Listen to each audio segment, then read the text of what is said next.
This short video describes the integration from the Planswift takeoff and estimating software with the Precision Builder Smart Assembly capabilities.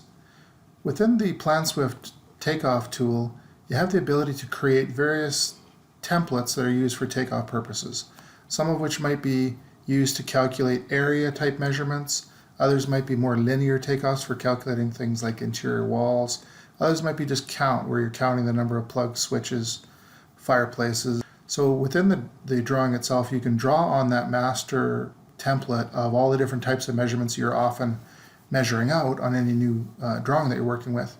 And then when you're in the drawing itself, you can be able to go through and select the measurement type that you're dealing with, and you simply trace it out on the drawing itself and come up with the appropriate value. In this particular instance, I'm looking at the main floor area, and those values that you're working with in the case of an area are not just limited to the area measurement itself.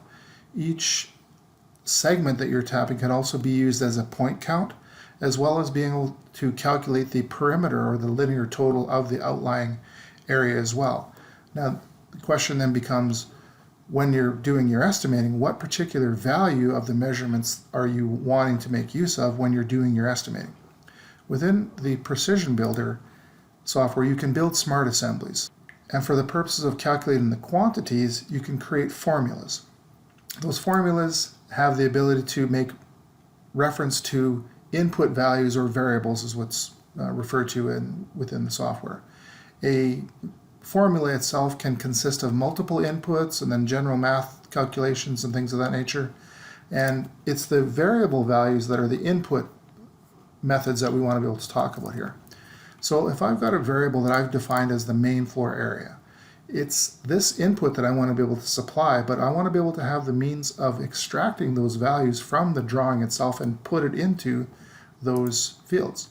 So when I define the variable itself, I can go through and I can identify what type of input am I going to be supplying, and then for the purposes of linking up to the Planswift data, I'm going to select this condition link, and it's going to come up and it's going to draw on the master list of items or measurement values that I have access to within the Planswift drawing itself. So if I scroll down into here and I see the main floor area. Now remember, the area values don't just always supply the, in this case, square footage values. It may also give us the perimeter values as well as any segment or point counts. And depending on whether or not we had supplied attributes that reference the depth of something, we may also got a volume, which could either be cubic meters, cubic feet, or whatever you're working with. In this case, I'm working with a set of imperial drawings.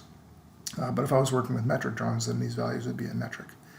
So in this case, I want to be able to draw on the area value. So that's what's connected to this particular variable.